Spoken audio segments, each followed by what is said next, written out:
masih semangat ya mengikuti materi-materi. Bisa jadi ini materi yang terakhir ya di kelompok teman-teman gitu ya. Hari ini saya akan membahas tentang keterampilan berkomunikasi. Dan tentu ini lebih dalam sifat lisan ya. Jadi kita ngomong secara langsung. Nah teman-teman sekalian, ketika temanya itu adalah keterampilan berkomunikasi, kata keterampilan itu sebetulnya menunjukkan sesuatu yang bisa kita latih ya.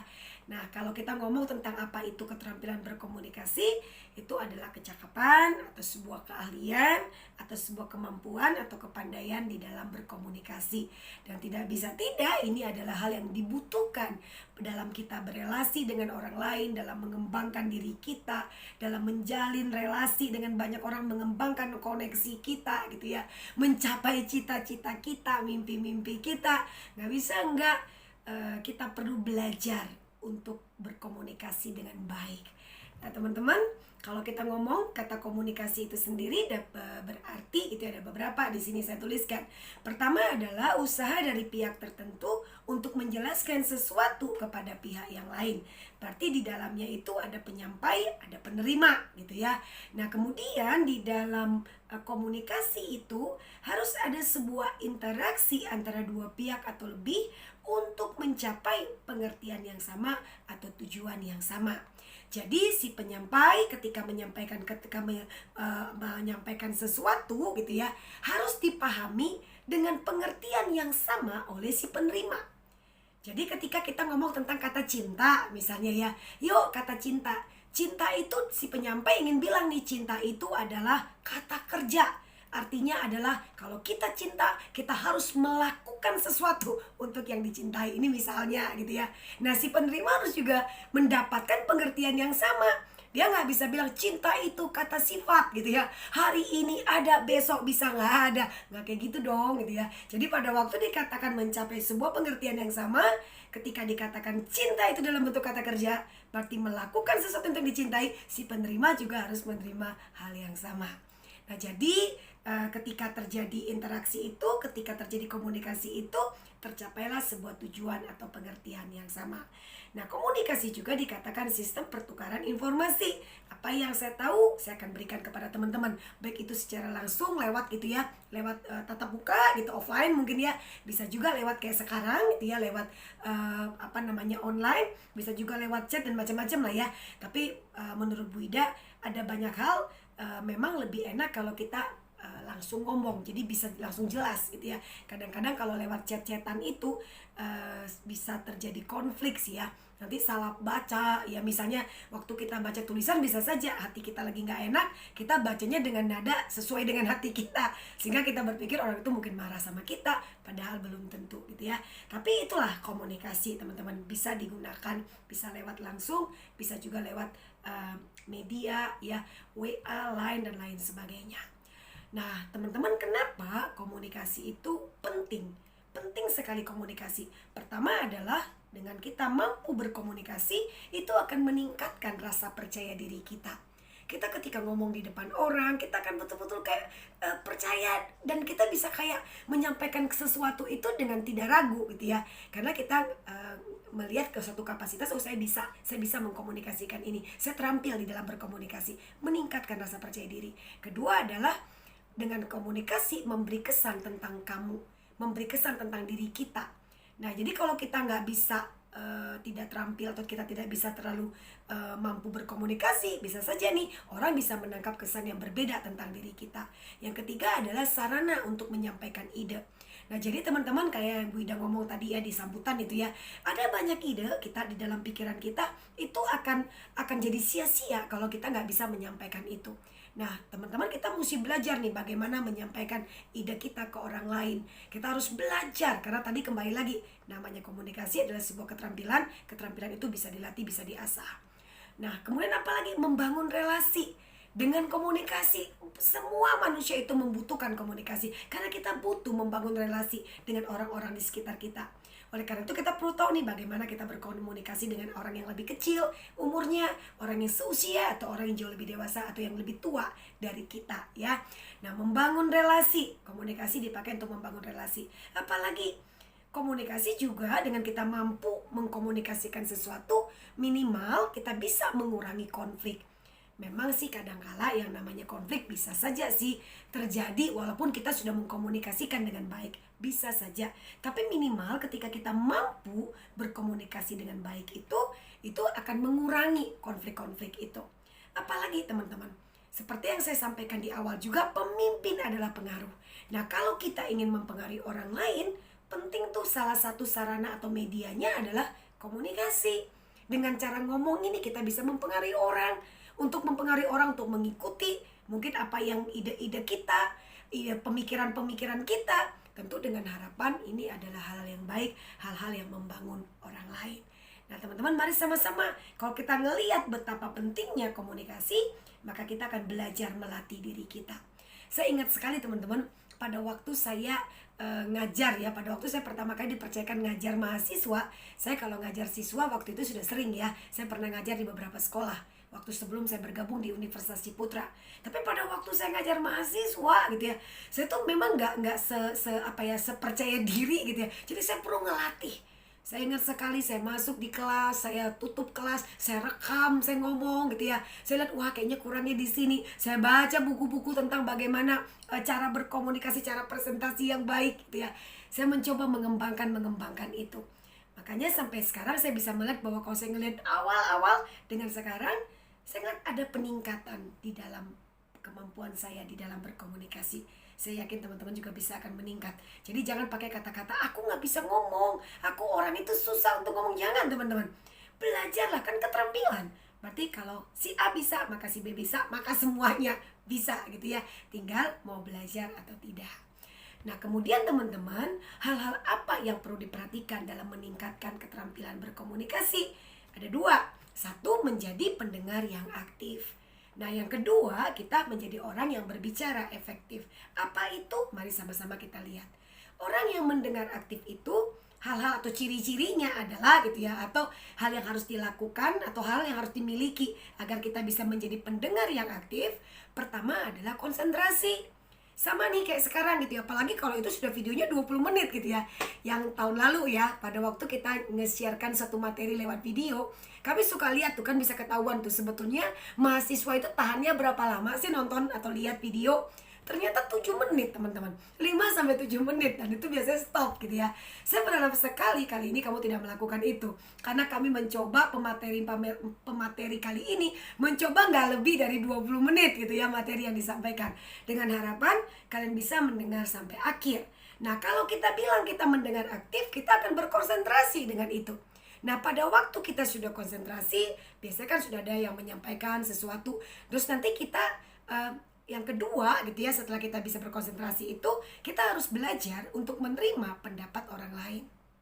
Jadi pada saat nih ya, misalnya sudah tadi kayak ada materi yang disampaikan, si A ngomong, si B ngomong, si C ngomong, atau mungkin kita yang menyampaikan sesuatu terus ada orang-orang ngomong gitu ya, atau orang-orang merespon apa yang kita sampaikan.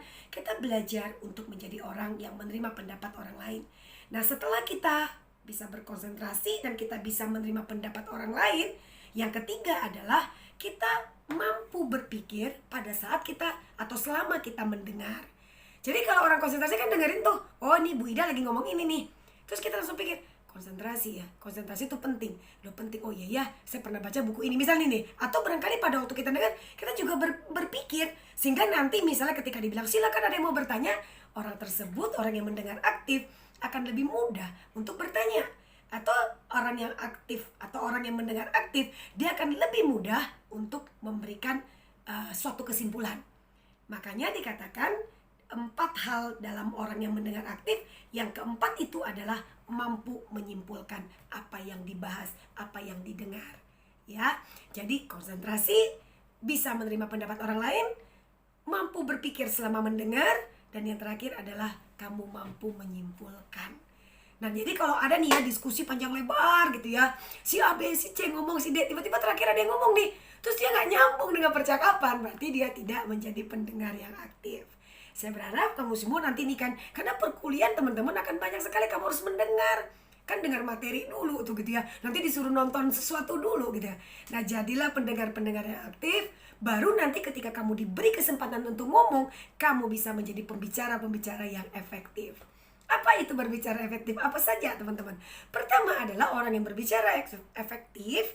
Duh, jadi jeli apa itu ya ngomongnya, jadi agak salah dikit ya. Orang yang berbicara efektif ada beberapa hal. Satu, orang itu mampu mengemukakan pendapat dengan ringkas, jelas, terarah, dan mudah dipahami.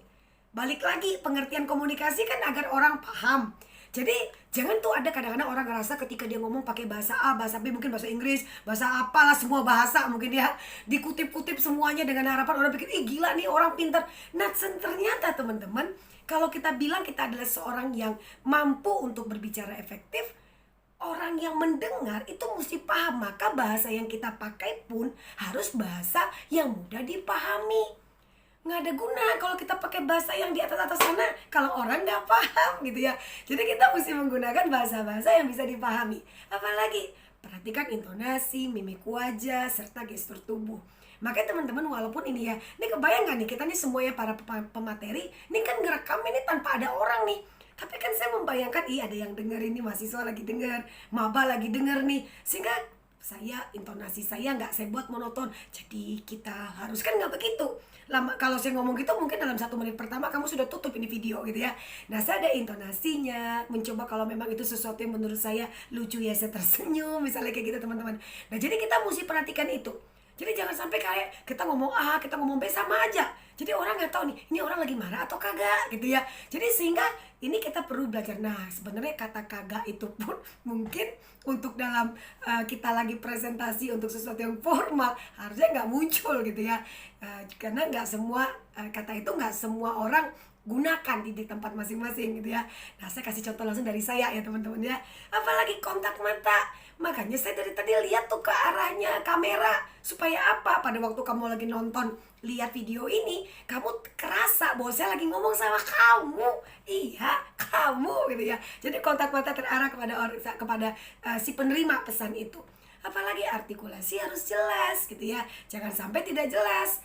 Nah kemudian apalagi teman-teman, ini kalau misalnya lagi posisi ketemu langsung gitu ya, kita mesti lihat pada waktu kita lagi menyampaikan sesuatu, kita mesti lihat posisi duduk kita, posisi berdiri kita. Jadi jangan sampai ya kita ngomong, ternyata di belakang kita banyak orang nggak bisa lihat kita gitu loh. Jadi mungkin apakah itu kita mesti arahkan, ayo semua ke depan saya sekarang. Jadi kita, semua orang bisa lihat kita. Kita mesti perhatikan tuh. Jadi jangan sampai ketika kita lagi ngomong, ada orang-orang tertentu, kelompok-kelompok tertentu yang nggak bisa lihat. Makanya kan kalau di kelas itu biasanya kalau pas lagi dosennya menjelaskan, walaupun tadi mungkin duduknya itu per meja masing-masing yang lagi diskusi, ngarah ke saling ngelihat di antara kelompok, pasti akan diminta, ayo sekarang lihat ke depan, kursinya silakan diarahkan lagi ke depan. Supaya apa? Supaya kita sebagai si pembicara atau penyampai materi, kita bisa lihat masing-masing orang-orang yang ada di sekitar kita gitu ya. Jadi kita mesti lihat. Apalagi miliki wawasan. Karena kalau kita lagi menyampaikan sesuatu, teman-teman, kita nggak punya wawasan yang baik, itu wawasan yang luas, jangan sampai nanti ketika ada orang ngomong sesuatu, kita langsung akhirnya, aduh itu ngomong apa sih, kok saya nggak paham gitu ya. Jadi ketika kita misalnya, oke, kita lagi membahas tentang misalnya keberagaman, ya kita mesti mempersiapkan diri kita dengan membaca banyak tentang, mungkin tentang toleransi, mungkin tentang pluralisme atau pluralitas. Oh kita baca semua. Supaya apa? Oh tentang kekayaan Indonesia yang penuh dengan keberagaman itu misalnya. Jadi kita betul-betul mesti punya wawasan sehingga kita percaya diri waktu kita menyampaikan sesuatu itu. Apalagi setelah kita punya wawasan, kita juga perlu yakin dengan materi yang kita sampaikan. Kalau kita belum yakin, ya udah nggak usah ngomong. Makanya coba teman-teman lihat, pada waktu kamu ditanya mendadak sama dosen atau sama guru, tapi kamu nggak memahami atau kamu sempat mungkin hilang sebentar dan kamu nggak ngerti lagi bahas apa, tiba-tiba ayo pendapat kamu misalnya gitu ya, kamu pasti langsung gugup. Tapi kalau kamu mendengar dengan baik, mendengar secara aktif tadi, dan kamu paham gitu ya, kamu yakin dengan apa yang kamu dengar dan kamu bisa menyimpulkan, pada waktu kamu ditanya kamu nggak akan gugup, kamu akan dengan lancar menjelaskan. Jadi kamu mesti yakin dengan materi yang kamu sampaikan. dengan ide-ide yang lagi kamu keluarkan gitu ya. Nah, bagaimana mungkin kamu bisa mempengaruhi orang dengan idemu kalau kamu sendiri nggak yakin dengan apa yang kamu sampaikan itu. Kemudian apalagi teman-teman, kita mesti kenali lawan bicara kita. Kita lagi ngomong sama siapa?